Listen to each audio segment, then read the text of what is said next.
प्यारे बच्चों, आज जो पेपर हुआ था उसको हल करने जा रहे हैं। तो देखिए, पहला प्रश्न है स्टिंग ऑपरेशन किस पत्रकारिता का रूप है? तो उत्तर होगा खोजी पत्रकारिता। दूसरा प्रश्न है जनसंचार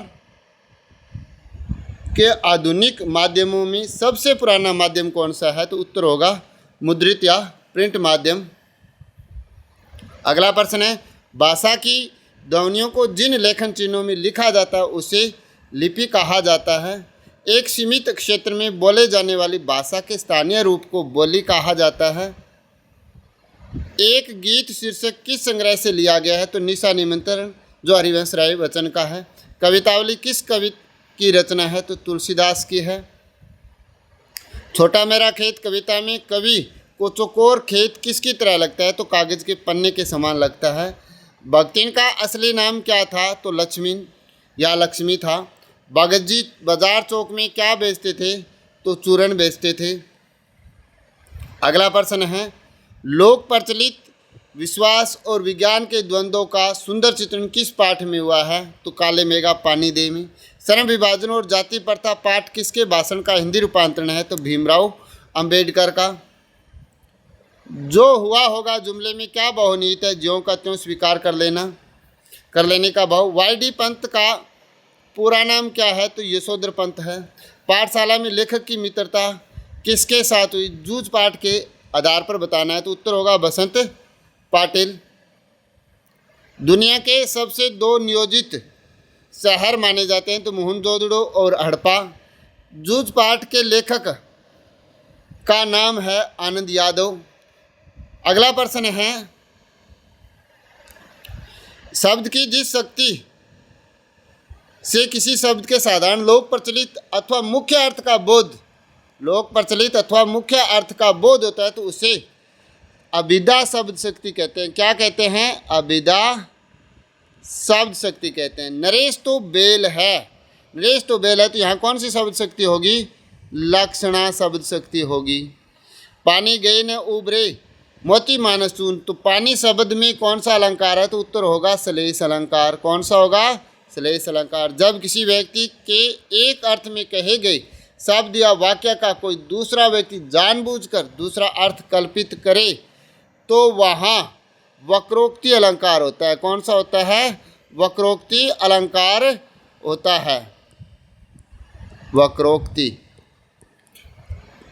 अगला प्रश्न है एनुअल शब्द का सही हिंदी शब्द परिभाषित है? तो उत्तर होगा इसका वार्षिक। क्या होगा? वार्षिक। शिविर शब्द के लिए सही अंग्रेजी शब्द होगा तो उत्तर होगा CAMP कैंप। ठीक। अगला प्रश्न है देखिए, अगला जो प्रश्न है वो प्रश्न है कि निम्नलिखित अपठित गद्यांश को पढ़कर पूछे गए प्रश्नों के उत्तर अपनी उत्तर पुस्तिका में देने हैं। तो यानी ये अपठित गद्यांश दिया गया है, इसको देखते हैं हम। पहला प्रश्न है चरित्र बल मनुष्य का सर्वोत्तम गुण है। मनुष्य अपने चरित्र की शक्ति से अनेक आपत्ति विपत्तियों और कठिनाइयों का सामना कर सकते हैं। चरित्र किसी व्यक्ति, समाज अथवा राष्ट्र की मूल आधार शक्ति है। सम्मानपूर्वक और सफलता जीवन व्यतीत करने के लिए उत्तम चरित्र का होना नितांत आवश्यक है। दूसरों पर जितना अधिक गहरा प्रभाव चरित्र का पड़ता है उतना किसी अन्य गुण का नहीं। जीवन को सुख शांति तथा आनंद से भरपूर बनाने के लिए मनुष्य को निरंतर सच्चरित्र बनने का प्रयास करना चाहिए। दुष्चरित्र व्यक्ति समाज का कोड है, मानवता का कलंक है और सच्चरित्र ही सफलता की कुंजी है। सच्चरित्रता के अभाव में केवल बौद्धिक ज्ञान सुगंधित शव के समान है। तो पहला प्रश्न है अपना क्या है कि उपयुक्त गद्यांश का उचित शीर्षक लिखिए। तो उचित शीर्षक क्या होगा? तो इसका उचित शीर्षक होगा उत्तम चरित्र। क्या होगा? चरित्र कह सकते हैं या उत्तम चरित्र। ठीक। अगला प्रश्न है मनुष्यों का सर्वोत्तम गुण क्या है? तो मनुष्य का सर्वोत्तम गुण क्या होगा? तो चरित्र बल होगा। क्या होगा? चरित्र बल। चरित्र की शक्ति से मनुष्य क्या क्या कर सकता है? तो चरित्र की शक्ति से मनुष्य क्या क्या कर सकता है? इसका उत्तर है मनुष्य अपने चरित्र की शक्ति से अनेक आपत्तियों विपत्तियों और कठिनाइयों का सामना कर सकता है। अगला प्रश्न जो है वो क्या है? उत्तम चरित्र का होना किस लिए आवश्यक है? तो उत्तम चरित्र का होना किस लिए आवश्यक है? सम्मानपूर्वक सफल जीवन व्यतीत करने के लिए उत्तम चरित्र का होना आवश्यक है। अगला प्रश्न है, मनुष्य को सच्चरित्र बनने का प्रयास क्यों करना चाहिए? तो मनुष्य को सच्चरित्र बनाने का प्रयास क्यों करना चाहिए? तो जीवन को सुख, शांति तथा आनंद से भरपूर बनाने के लिए मनुष्य को निरंतर सच्चरित्र का प्रयास करना चाहिए। इसके बाद अगला प्रश्न आता है, सच्चरित्रता के अभाव में केवल बौद्धिक ज्ञान किसके समान है? तो सच्चरित्रता के अभाव में केवल बौद्धिक ज्ञान सुगंधित शव के समान है। आगे क्या आ रहा है, निम्नलिखित अपठित पद्यांश को पढ़कर उत्तर अपनी उत्तर पुस्तिका में लिखे। मेरो मन अनंत कहाँ सुख पावे? मेरा मन है वो तो अनंत है, वह कैसे सुख पाएगा? जैसे उड़ी जहाज को पंछी फिर जहाज पर जाए, यानी जैसे जहाज से उड़ा हुआ पंछी फिर जहाज पर जाकर बैठ जाता है। कमल नैन को छाड़ी महात्म, और कमल रूपी जो नैन है वह महात्म्य को छोड़ता नहीं है, और देव को दे, यानी देव का अर्थ यहाँ पर भाग्य को बिसराता है। परम गंग को छाड़ी प्यासो, और परम गंग पवित्र गंगा को छोड़कर प्यासा दुर्मति कूप खनावे, और बिना बुद्धि के यानी कुबुद्धि के लोग हैं वो कुएं को खोद रहे हैं। जी मधुकर अम्बुज रस चाख्यो, क्यों करील फल खावे? जिस प्रकार मधुकर भंवरे ने अम्बुज रस को का रस यानी आम के रस को चखा है, तो वह करेले के फल को क्यों अच्छा लगेगा उसे? तो यहाँ पर जो कहा गया उपयुक्त पद्यांश का उचित शीर्षक क्या है? तो यहाँ पर मन के बारे में बताया गया है। जहाज का पंछी उड़कर कहाँ आ जाता है? तो जहाज पर ही वापस से चला आता है। गंगा के जल को छोड़ कुआं खुदवाने वाले व्यक्ति को कवि ने क्या कहा? दुर्मति कहा है। करील के फल किसे अच्छे नहीं लगते? जो लोग क्या नहीं खाते? जो लोग अम्बुज रस, यानी जैसे मधुकर अम्बुज रस को चख लेता है, वह करील के फल को नहीं उसे अच्छा लगता। मेरो मन अनंत कहाँ सुख पाए? पंक्ति का भावार्थ है कि मेरा मन है वह अनंत है, वह किस प्रकार से सुख पाएगा? प्यासे का अर्थ है यहाँ पर प्यासा। अगला प्रश्न है, समाचार लिखते समय ककारों को ध्यान में रखा जाता है, तो परिचय दीजिए। कितने ककार होते हैं? तो उत्तर होगा 6 ककार। 6 ककार कौन कौन से होते हैं? तो क्या कौन कौन से होंगे? तो क्या, कौन, कहाँ, कैसे, कब। ठीक। अच्छा, तो यह सिल्वर वेडिंग से प्रश्न आया है कि अच्छा तो यह ठहरा ड्रेसिंग गाउन कहते हुए उनकी आंखों में नमी चमक आई। सिल्वर वेडिंग के आधार पर उपयुक्त कथन के भाव को संक्षेप में दीजिए। यहाँ पर जो भाव आ रहे हैं वो यशोधर बाबू के मन के भाव आ रहे हैं, और उनके आंखों में नमी इसलिए आ जाती है कि उनके बच्चे हैं वो उन्हें कहते हैं कि पिताजी अगर आप दूध लाने जाओ तो इस ड्रेसिंग गाउन को पहनकर जाना चाहिए। और जो यशोधर बाबू वो ये सोचते हैं कि यही काम वो खुद करते तो बहुत अच्छा लगता है, तो उनकी जो अनभिज्ञता है उसके कारण उनके आंखों में नमी आ जाती है। पहले ही दिन कक्षा में बैठने पर लेखक का मन खट्टा क्यों हो गया? क्योंकि उसके जानकार कोई नहीं थे, और जो बच्चे उनकी कक्षा में बैठे थे वह उन्हें कम बुद्धि का समझता था। आज उन्हीं के साथ उन्हें बैठना हुआ, तब उनका मन वो खट्टा हो गया। कैमरे में बंद अपाहिज कविता वीर साई की सामाजिक विडंबना को उभारने का प्रयास करते हैं। तो कैमरे में बंद अपाहिज कविता रघुवीर साई ने उन सामाजिक विडंबनाओं को उभारने का प्रयास किया है जो लोग दूसरों की पीड़ा को समझते नहीं, यानी दूसरों की पीड़ा को बेचने के लिए वह संवेदनहीन हो जाते हैं, उनको उभारने का प्रयास किया है। लुटन के सिर पर कसरत की धुन स्वार हुई, कब स्वार हुई? पहलवान की ढोलक के आधार पर बताना है। तो लुटन के सिर पर कसरत की धुन जब सवार होती है जब उनकी विधवा सास को लोग परेशान करते हैं, तो उनसे बदला लेने के लिए वह कसरत की धुन उनके सर पर सवार होती है। आगे जो प्रश्न है ये बड़े प्रश्न है 60 से 80 शब्दों में। तो ये जो प्रश्न है ये मैं बता देता हूँ कौन कौन से पार्ट से है। तो श्रम विभाजन और जाति प्रथा ये तो दिया हुआ ही अम्बेडकर वाला जो लेसन है उससे लिया गया। बाजार का जादू कैसे काम करता है? तो आंख के राह से काम करता है। और कब काम करता है? तो तब बाजार जाते हैं तब मन खाली हो और जेब भरी हो तो वह बहुत ज़्यादा असर करता है। यह एक यात्रा है जो चिड़िया फूल से लेकर बच्चे तक की है। पंक्ति के आधार पर कविता के बारे में कविता की मूल संवेदना क्या है?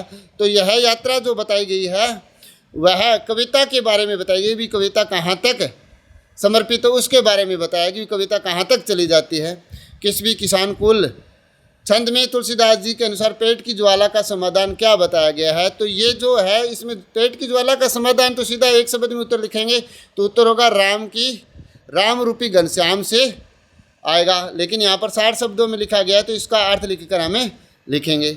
फिर आगे कौन सा प्रश्न है? किशनदास के दिल्ली चले जाने के बाद यशोधर बाबू ने किशनदास की किन परंपराओं को जीवित रखा? तो वो जनेवियों को जनेवी धारण करते हैं, रामलीला गवाते हैं और होली गवाते हैं, उनकी बात की गई है। मोहनजोदड़ो की गलियों में घूमते हुए लेखक को अनचाही राजस्थान का ख्याल क्यों आया? अतीत में दबे पाँव के पाट गया, यानी वहाँ पर वो कहते हैं कि उनकी जो यानी लाहौर या मोहनजोदड़ो की जो धूप है वो चौंधियाती है और अपने राजस्थान की जो धूप है वो पारदर्शी है, उनके बारे में यहाँ पर बताया गया। हरिवंश राय बच्चन पिछले 3 से 4 सालों से यही कवि परिचय है, इसके साथ रणवीर भारती आया है। हरिवंश राय बच्चन का जन्म 1907 में हुआ, निधन 2003 में। इनके द्वारा जो रचनाएं रची गई है मधुशाला, मधुबाला, मधुशाला, मधुबाला, मधु कलश, निशा निमंत्रण, एकांत संगीत, ये हो गई।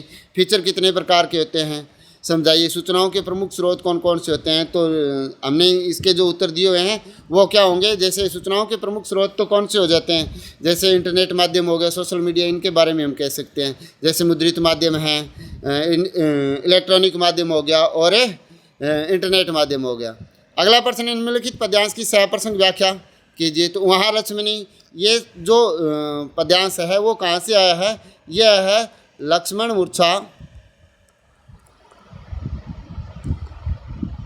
मूर्छा और राम का विलाप से लिया गया। राम का विलाप। और कवि कौन है इसके? तो तुलसीदास है। कौन है? तुलसीदास हैं। ठीक, अगला जो प्रश्न है वो क्या है? जन्म से ही वे अपने साथ लाते। तो ये पतंग कविता है और किसकी है? तो आलोक धनवा की है। इसके बाद अगर हम बात करें, अगला प्रश्न है, निम्नलिखित गद्यांश की सहप्रसंग व्याख्या कीजिए। तो ये जो गद्यांश है ये आया है शिरीष के फूल से। शिरीष फूल से। और लेखक कौन है? तो इसके लेखक है हजारी प्रसाद द्विवेदी। ठीक, अगला जो प्रश्न है, ये जो व्याख्या है ये कहाँ से ली गई है? ये व्याख्या ली गई है पहलवान की ढोलक से। कहाँ से ली गई है? पहलवान की ढोलक से। और लेखक कौन है इनके? तो लेखक होंगे इनके फणीश्वर नाथ रेणु। फणीश्वर नाथ रेणु। आगे निविदा है, भारतीय आयुर्विज्ञान संस्थान दिल्ली द्वारा बिजली उपकरणों की आपूर्ति हेतु निर्धारित। तो निविदा मैंने करवाई थी यूट्यूब चैनल पर, विज्ञप्ति भी मेरी करवाई हुई है। और यह कि यह जो मैंने करवाई थी यहाँ पर केवल जो विद्यालय जो कार्यालय उसका नाम चेंज हुआ है, बाकी मैंने जो करवाया था वह का वह आ गया। मैंने जो कार्यालय करवाया था वो राजस्थान अजमेर करवाया था। और यहाँ पर कौन सा आया है? यहाँ पर उत्तर प्रदेश का आया, इलाहाबाद का आया है। तो केवल क्या चेंज करना था?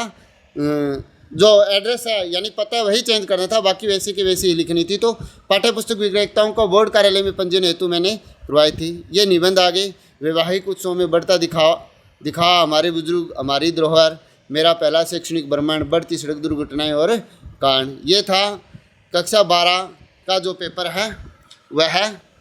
और लगभग मैंने करवा दिया, जो MCQ पर्सन थे वो सारे करवा दिए। और अपठित गद्यांश भी करवा दिया, अपठित पद्यांश कुछ करवा दिया, कुछ रह गया। बाकी सभी सहप्रसंग व्याख्या भी मैंने करवा दिया आपको। लगभग सभी प्रश्न मैंने आपको मूल तौर पर बता दिए। तो लगभग सभी के जो पेपर है मैं उम्मीद करता हूँ सबका अच्छा पेपर हुआ होगा।